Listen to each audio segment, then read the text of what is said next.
자, 그래서 이게 문제라는 겁니다. 자, 우리가 북한하고는요, 지난 30년 동안 북핵 문제로 대화를 통해서 이 해결을 하려고 시도를 했었던 거예요. 과거 햇볕 정책부터. 그리고 북한도 수요를 했었죠. 저 영변에 핵시설 폭파하고 막 수요를 하고 했지만 핵심적으로 IAEA의 사찰은 거부를 했습니다. 그렇다는 얘기는 뭐냐? 얘네들이 뒤로 뭘 하고 있었다는 거죠.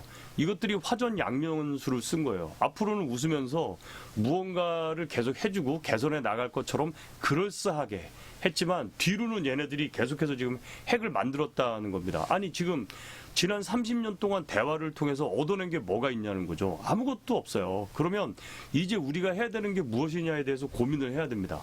많은 분들이 북한 핵 문제 관련해 가지고 얘기를 할 때마다 그냥 이거 현상을 갖다가 분석하고 이 현상을 설명하시는 분들은 굉장히 많아요. 이거의 해결책을 제시를 할 수 있어야 되죠. 해결책이라는 것은 물리력이 동원이 돼야 되는 겁니다. 물리력이 동원이 되지 않고서는 해결이라는 게 될 수가 없어요. 왜? 대화로 했으면 지난 30년간의 어떤 결과나 성과가 나타났어야겠죠. 그런데 지난 30년 동안의 대화에서는 아무런 성과가 없었습니다. 오히려 30년 동안 북한의 행동의 시간을 벌어준 거죠. 우리가 무언가 결과가 나올 거라는 생각 때문에 전략적 인내를 하는 동안에 북한은 아유 잘 걸렸다. 이 안에 우리는 빨리빨리 개선해서 자꾸자꾸 업그레이드 해야지. 핵 전력을 빨리 유지해서 개선시켜 나가야지. 이런 생각밖에 없었던 거죠. 30년의 대화의 정책은 실패했다고 봐야 됩니다.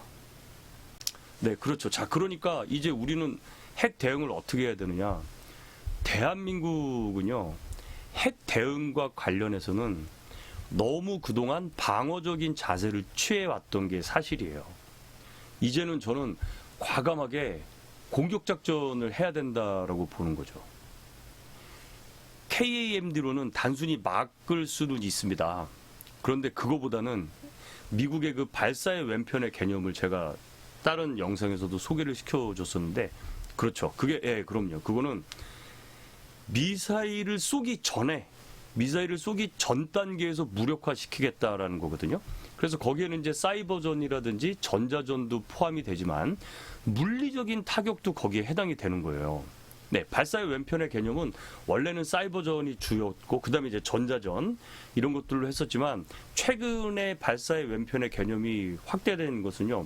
물리적으로 타격을 하겠다라는 거죠. 즉 얘네들이 쏘려고 한다면 쏘기 전에 선제 타격을 하겠다. 이것을 우리가 핵의 왼편 전략으로 저는 좀 확대해서 표현을 하고 싶어요. 즉 북핵 대응 왼편 전략인데 뭐냐면 북한의 핵에 대해서만큼은 북한이 핵을 개발하고 계속해서 아까 말씀드린 대로 그 플루토늄이라든지 우라늄 같은 것들을 만들어 가지고 얘네들이 지금 플루토늄이 지금 30에서 한 35kg, 우라늄 한 600여 킬로 정도가 있다고 그랬잖아요. 이런 것들을 통해서는 분명히 핵탄두를 만들어낼 수 있는 양이 100에서 200개 정도가 된단 말이죠.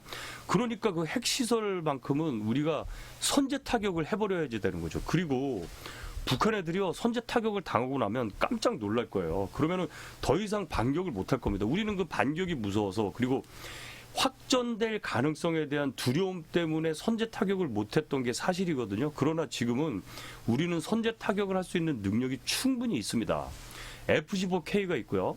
F-35A 스텔스기가 있고 육군의 현무 지대지 탄이 있죠. 육군의 현무 지대지 탄은 빨리 공군으로 넘겨야 됩니다.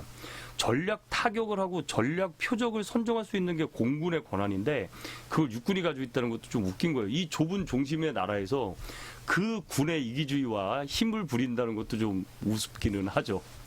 네. 그러니까 저는 그 부분에 대해서도 조금 다르게 생각하는데 미사일과 관련해서 대탄도탄 방어 능력을 강화해야 된다는 것 자체를 저는 부정을 하지는 않아요. 그러나 제가 공군 방공포병 출신이고 그 미사일 방어의 역할이 과거에는 항공기를 떨어뜨리는 역할에서 굉장히 엄청나게 비중이 늘어난 건 사실입니다.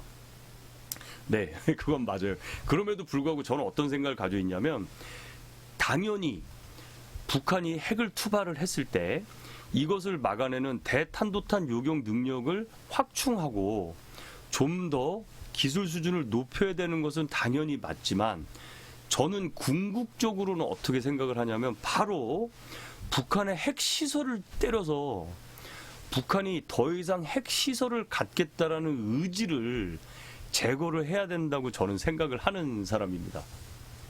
네. 그렇죠. 그 공격밖에 없는 거죠, 그거는. 그러니까 KAMD는 그거는 방어예요. 미사일이 날아오면 이 날아오는 미사일을 떨어뜨려서 격추시키는 거잖아요. 이거를 적극 방어라고 합니다. 이 개념을. 그러면 소극 방어라는 건 뭐냐면 날아오는 미사일을 격추를 못 시켜서 이 미사일이 계속해서 내려오면 위험 지역을 산계시키거나 소산시켜서 피해를 최소화하는 것이 소극 방어예요. 날아오는 미사일을 쏴서 떨어뜨리는 건 적극 방어죠. 그러나 대탄도탄 작전에서도 굉장히 큰 비중을 차지하는 것은 공격 작전입니다. 즉 애초에 미사일을 쏘려고 할 때 그 미사일을 쏘지 못하게 애초에 미사일이 발사되지 못하게 무력화를 하는 것이 더 의미가 있는 겁니다. 네, 이게 그래서 굉장히 중요한 게 뭐냐면요. 이렇기 때문에 우리가 한미 양국이 굉장히 협력을 해야 되는 이유가 북한하고 비핵화에 대한 대화는 계속 해야 되는 건 맞아요. 그리고 비핵화 협상을 통해서 우리가 북한이 핵을 포기했을 때 그 대가로 상대급부로 무엇인가를 줘야 하는 것은 맞습니다. 그거를 제가 부정하는 건 아니에요. 그러나 지난 30년간 우리가 대화를 통해서 얻어낸 것은 없죠. 오히려 북한이 핵 무장을 공고히 할 수 있는 시간과 기회를 줬을 뿐이라는 겁니다. 네, 예전에 혹시 캐도라고 기억하실지 모르겠는데 한반도 에너지 개발 기구 같은 것이 있었어요. 즉 북한이 너네가 자꾸 핵 개발하고 야 니네들 가난하고 힘들고 배고파서 그러니 우리가 니네가 핵을 포기하면 에너지를 제공해 주겠다라는 이런 그 여러 가지 당근책도 제시를 했었음에도 불구하고 현재 북한은 30년간의 대화의 노력에 대해서는 겉으로는 대화에 응하는 척 쇼를 하고 뭐 폭파 쇼하고 막 했잖아요. 그러면서 뒤로는 꾸준히 핵 기술을 축적시켜가지고 핵폭탄을 개발했다는 거죠. 그래서 지금은요, 국제사회에서는 이미 북한이 핵 보유국이라고 판단을 하고 있어요. 이미 핵 보유국이라고 봐야 하는 겁니다. 네, 그렇습니다. 제가 다시 한번 강조를 하지만 지금 그 북한의 핵, 그 다음에 화학, 그리고 생물무기 이런 것들 굉장히 위험하고 특히 북한은 핵이라는 것을 가지고는요 분명히 협상 테이블에서 본인들이 유리한 카드를 쓸 게 분명합니다.